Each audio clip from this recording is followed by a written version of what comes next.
राहुल, बताओ मुझे, कौन है ये ज्योति? क्या है उसका मकसद? इससे पहले कि राहुल मुझे उस सवाल का जवाब दे पाता, उसका चेहरा खौफ से भर गया। वो आंखें बड़ी करके मेरे पीछे देखने लगा, जैसे कोई बहुत भयानक चीज उसने देख ली हो। वो पसीने से तरबतर होने लगा। उसके कांपते हुए हाथों से वो चूड़ियों की पोटली जमीन पर जा गिरी। उसके कदम लड़खड़ाते हुए पीछे हटने लगे और कांपते हुए होठों से उसके मुंह से निकला, ज्योति। मैं वो नाम सुनकर स्तब्ध रह गया। मुझ में जितना कौतूहल पीछे देखने का था, उतना ही डर मेरे दिल और दिमाग में घर कर गया था। मैं साफ साफ महसूस कर पा रहा था किसी की तेज सांसों की आवाज, जैसे उसके अंदर बहुत गुस्सा भरा हो। झाड़ियों को चीरते हुए उसके कदम मेरी ओर बढ़ रहे थे और उसके हाथों की चूड़ियों की खनक मुझे साफ सुनाई दे रही थी। इससे पहले कि मैं पीछे मुड़ता, मेरे सर पर एक जोरदार वार हुआ और मैं लड़खड़ाते हुए 2-4 कदम आगे जा गिरा। मगर इससे पहले कि मेरी आंखें बंद हो पाती, मैंने उस औरत की एक धुंधली छवि देख ली। मुझे नजर आई एक लाल साड़ी में लिपटी औरत, जिसका चेहरा घूंघट में छिपा हुआ था। उसके हाथों में एक लाठी थी, जिससे उसने मुझ पर वार किया था।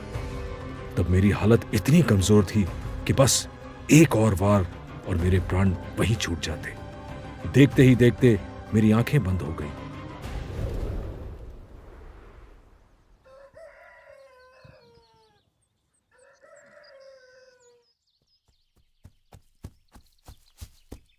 साहब, विजय साहब, उठिए साहब। साहब। साठे, तुम कब आए? अब भी चाहे साहब। वो किसानों ने आपको यहाँ सुबह खेत में पड़ा देख लिया होगा, तो उन्होंने मुझे बुलाया। लेकिन आप यहाँ कैसे? और ये चोट कैसे लगी आपको? इस गांव में राहुल नाम का कोई लड़का रहता है क्या? राहुल? नहीं, यहाँ तो ऐसा कोई नहीं रहता। अरे, वो क्या नाम बताया था? वो कोई महाराज है क्या? कोई बाबा? बाबा बटुकनाथ महाराज? हाँ हाँ, उसको पुलिस स्टेशन बुलाओ अभी। जी ठीक है साहब। लेकिन आप इस हालत में आज ड्यूटी पर मत आइए साहब, छुट्टी ले लीजिए साहब। जितना बोला उतना करो। हाँ, और हमारी अम्मा को मत बताना कि हम यहाँ थे। हो साहब। मेरा फोन कहाँ है? वो रहा, अब अभी लाके देता हूं।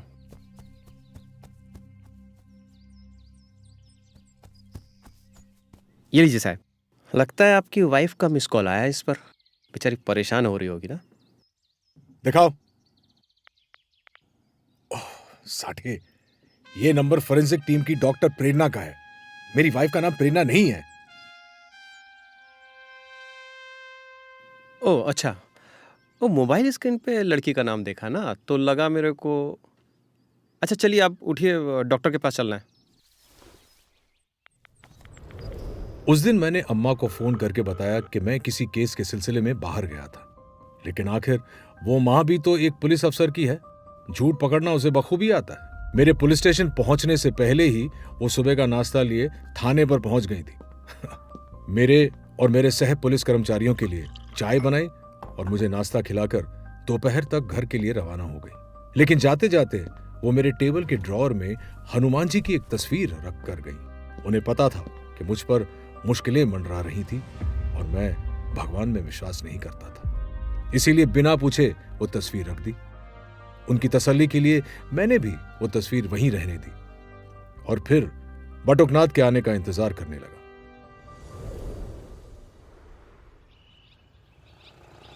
करीब 1 बजे पुलिस स्टेशन के सामने एक रिक्शा आकर रुकी। ये लो भाई पैसे, छुट्टा रख लेना अपने पास। अरे साठे जी, कैसे हैं आप? बटुकनाथ जी प्रणाम। माफ कीजिए, आपको इस समय बुलाना पड़ा। कोई बात नहीं, कानून की मदद के लिए मैं सदा तत्पर हूं। चलिए। उस दिन मेरी पहली बार बटुकनाथ महाराज से मुलाकात हुई। नाम सुनकर तो लगा था कि कोई 60-70 साल का आदमी होगा। लंबी सफेद दाढ़ी होगी, लंबे बाल और उस पर सफेद या भगवा रंग की धोती और कुर्ता। लेकिन जो शख्स मेरे सामने था उसने काली पैंट, चेक्स की शर्ट और गले में मफलर लपेटा हुआ था। आंखों में गोल चश्मा और पांव में रबर की सैंडल। वो साधु महाराज कम किसी सरकारी स्कूल का लेक्चरर लग रहा था। ये सब सोचते हुए उसने मुझे देखा और पूछा, कहीं मेरा पहनावा देखकर अचंभित तो नहीं हुए इंस्पेक्टर साहब? जी थोड़ा बहुत। आइए बैठिए। जी धन्यवाद। आप मुझसे पूछे इससे पहले मैं अपना परिचय खुद दे देता हूँ। मेरा नाम आलोक कामठे है। मैंने ज्योतिष विद्या, टैरो कार्ड और न्यूमरोलॉजी का गहरा अध्ययन किया है और अपना अधिकतर जीवन समाज सेवा और अन्याय के खिलाफ लड़ते लड़ते ही बिताया है। ब्राह्मण नहीं हूँ, इसलिए जनेव या भगवा रंग नहीं पहनता। इसलिए लोग मुझे वो कौन सा अंग्रेजी शब्द है, हाँ, एक जेन्युइन बाबा नहीं मानते। पर लोगों की सेवा के लिए मैंने अपना जीवन समर्पित किया है। इसलिए एक छोटा सा गुरुकुल चलाता हूँ जिसमें इन्हीं विषयों के बारे में निशुल्क ज्ञान देता हूँ। सुनकर अच्छा लगा। मेरी पत्नी को भी मेडिटेशन का शौक था। वो भी आप ही की तरह किसी गुरुकुल में जाया करती थी। शौक था मतलब? है कुछ बातें जिन्हें डिस्कस करने का अब कोई फायदा नहीं है। सर, एक बार आप अपनी परेशानी बताकर तो देखिए, महाराज जी तुरंत उसका हल बता देंगे। साठे जी, फिलहाल आपके इंस्पेक्टर साहब को किसी दूसरे हल की तलाश है। इंस्पेक्टर साहब, मैं जानता हूं कि आपने मुझे यहाँ क्यों बुलाया। आप राहुल के बारे में जानना चाहते हैं? कहाँ है राहुल? बिल्कुल सुरक्षित, लेकिन कल रात की घटना के बाद बहुत घबराया हुआ है। उसको मैंने ही भेजा था कल गांव में। लेकिन क्यों? हरिलाल के लिए। करीब 1 महीना पहले हरिलाल मेरे पास मदद मांगने के लिए आया था। उसके खेत की फसल बार बार खराब हो रही थी। तो आप ही हैं वो जिन्होंने उसकी जमीन पर हवन करवाया था? हाँ, मैंने ही करवाया था हवन। उस हवन का मकसद बस इतना था कि हरिलाल के मन में जो गांव वालों ने भूत का डर बैठा रखा था वो दूर हो जाए। लेकिन वो डर शायद सच ही था। उस रात जब मैं उसके खेतों में हवन करने आया तो मुझे वहां किसी बुरी घटना के हो जाने का एहसास हुआ। किसी की चीखें सुनाई दी मुझे, किसी औरत की और फिर किसी मर्द की। कुछ तो बहुत ही दर्दनाक हादसा हुआ है उस जमीन पर। बटुकनाथ जी, आप में और आपके राहुल में यही एक बात कॉमन है। आप दोनों को डराना बहुत अच्छी तरह से आता है। आखिर ऐसे ही तो आपका धंधा चलता है। धंधा चला कौन रहा है इंस्पेक्टर साहब?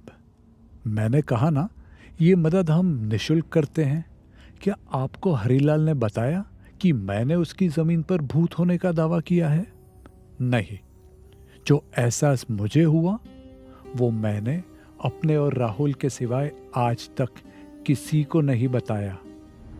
हवन करने के ठीक दूसरे दिन मैं और राहुल फिर उस जमीन पर आए थे।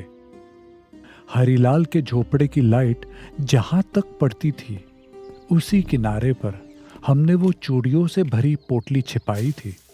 वो चूड़ियां एक सुहागन की थी जो मेरे गुरुकुल में अक्सर आती थी, और उन चूड़ियों का टूटना इस बात को साबित कर रहा था कि वहां कोई तो अनहोनी हुई है। अनहोनी? हे भगवान साहब, इसका कनेक्शन जरूर उस विनोद के खून से होगा जिसको ज्योति ने देखा था। लेकिन महाराज, आपके उस राहुल ने ज्योति को कैसे पहचाना? क्या वो उसे जानता है? उसने ज्योति को नहीं पहचाना। उसे बस लगा कि वो ज्योति हो सकती है। जो भी हरीलाल ने उस रात देखा वो उसने हमें भी बताया था, और इसीलिए राहुल ने शायद निष्कर्ष निकाल लिया कि उस तरह का पहनावा पहनी औरत ज्योति ही होगी। वैसे मैं आपको एक बात से आगाह कर दूं इंस्पेक्टर साहब कि खतरा हरीलाल या उसकी जमीन से ज्यादा आप पर मंडरा रहा है। अच्छा, और इस बात की खोज आपने कैसे की? आपकी हथेली पर लगी घड़ी से, जो न जाने कब से बंद है। हाँ साहब, देखिए ना, घड़ी बंद है। और कल रात को आप पर जो वार हुआ, ये उसी की शुरुआत है। आपकी माताजी ने आपकी सुरक्षा के लिए कुछ दिया था ना, उसे सदा अपने पास रखिए, वही आपकी रक्षा करेगा। आपको और कुछ जानना हो तो पूछ लीजिए। वैसे मुझे लगता नहीं कि आपके मन में कोई और सवाल होगा। सवाल तो है बटुकनाथ जी, लेकिन जानता हूं कि आपके पास उनके जवाब नहीं होंगे, और होंगे भी तो आप देंगे नहीं।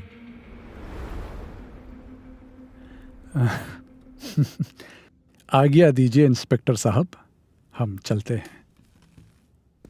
अभी के लिए जा सकते हैं आप, लेकिन आपसे फिर मुलाकात जरूर होगी। जाते वक्त अपना एड्रेस और फोन नंबर लिखवाते जाइएगा। उसकी चिंता मत कीजिए साहब, हमारे पास उनका नंबर और पता दोनों है। जय साई राम।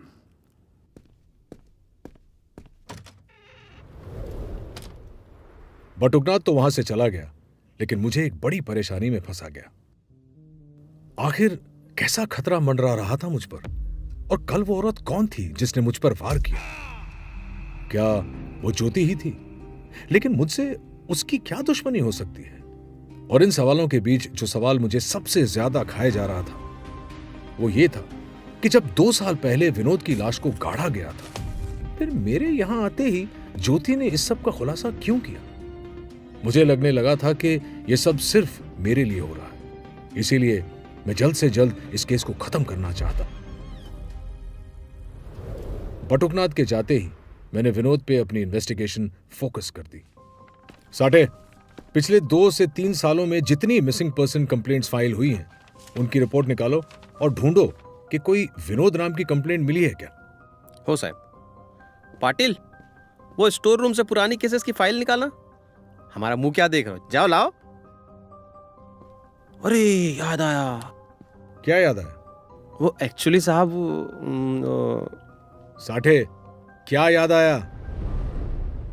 पिछली दिवाली में यहाँ के पुराने एसएचओ साहब ने फटाके जलाए थे, उसमें से एक रॉकेट सीधा स्टोर रूम में घुस गया और मतलब सारी फाइलें जल गईं? जी। कंप्यूटर में तो एंट्री की थी ना? हाँ, याद आया, की थी। अभी चेक करता हूं। मेरे कहने पर साठे फौरन कंप्यूटर से एफआईआर खंगालने लगा। समस्तीपुर गांव की जनसंख्या उस वक्त 1,84,253 थी। यहाँ के मुख्य अपराध जमीन पर अवैध कब्जा करना, पत्नी के संग मारपीट, दहेज उत्पीड़न और चोरी थे। इनमें लापता होने की कंप्लेंट्स ना के बराबर थी।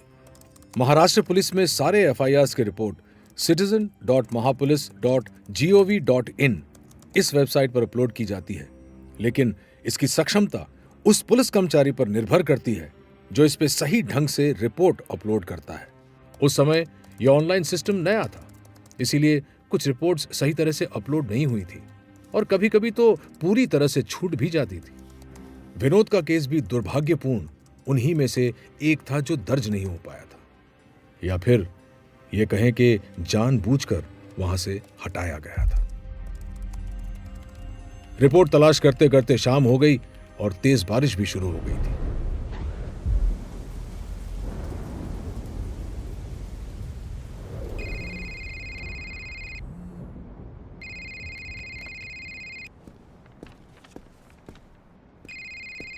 साहब, आपका फोन फॉरेंसिक से है। कल रात आपने उठाया नहीं ना, इसलिए कर रहे होंगे। बिना पूछे मेरी फोन की कॉलर आईडी देखकर पूरे चौकी को बताने के लिए कि किसका फोन है, धन्यवाद साठे जी। सॉरी साहब। Hello, inspector Vijay speaking. Hello inspector साहब, मैं doctor Prerna. Sorry to disturb you, मैं रिपोर्ट मेल नहीं कर पाई, हमारे सर्वर में फॉल्ट था। लेकिन प्रेरणा जी, वो रिपोर्ट्स अर्जेंट हैं। जी जी, मैं जानती हूँ, इसीलिए मैं खुद आ रही हूँ उनको लेकर आपके पुलिस स्टेशन। लेकिन यहाँ बारिश ज़्यादा हो गई और मेरी स्कूटी का एक्सीडेंट हो गया। ओ, आप ठीक तो हैं? शायद मेरे पैर में मोच आई है। आप किसी को भेज सकते हैं यहाँ, क्योंकि ये पूरा सुनसान एरिया है। पास में कोई मेडिकल शॉप भी नहीं है। जी बिल्कुल, घबराइए मत। आसपास कोई पेड़ वगैरह होगा, वहां रुकिए आप, मैं गाड़ी भिजवाता हूँ आपके लिए। जी ओके, थैंक यू। मैं वो झील के किनारे खड़ी हूँ। झील के किनारे? ठीक है। साठे, मैं नहीं जाऊंगा झील के किनारे, तो बिल्कुल नहीं। क्यों? अरे वो डॉक्टर अकेली है, चोट लगी है उसे, जीप लेकर जाइए, इसमें डरने की क्या बात है? वो तस्करों का इलाका है साहब। आपके पास बंदूक है या नहीं? है, लेकिन चलाए किस पर? पेड़ों से छिपकर हमला करते हैं उन लोग। दाद देनी पड़ेगी आप सबकी। पुलिस होकर ऐसी बात कर रहे हैं। एक आप हैं और एक वो डॉक्टर समय की अहमियत जानती हैं, इसीलिए खुद रिपोर्ट लेकर आ रही थी। तो कोई नहीं जाएगा? ठीक है, बैठिए यहां पर, हम चले जाते हैं। पाटिल, मेरी गन ला कर दो। साहब आप भी मत जाइए। हम तस्करों की वजह से नहीं कह रहे हैं, महाराज जी की वजह से कह रहे हैं। कल आप अकेले थे तो आप पर उस ज्योति ने हमला कर दिया। हो सकता है ये चाल हो आपको अकेले बाहर बुलाने की। मैं फिर भी जाऊंगा। तो साहब, इस हनुमान की तस्वीर को साथ रख लीजिए। ये अंधविश्वास है, समझे तुम? और मैं उस महाराज की बातों में कभी नहीं आऊंगा। और मेरी गन, पाटिल, किसी काम के नहीं हो तुम लोग।